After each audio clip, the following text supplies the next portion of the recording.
Select the parallel MOSFET tool in Setup Customize toolbar.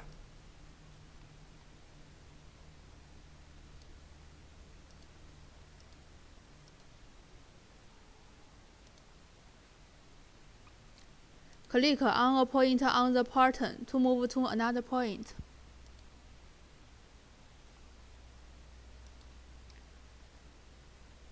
Click the point you want to move to the blank.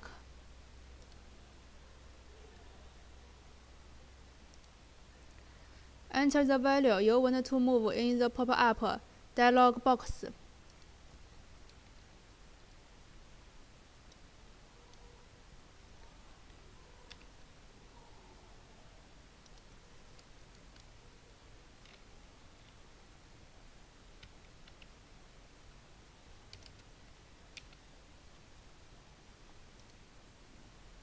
Single metal OK.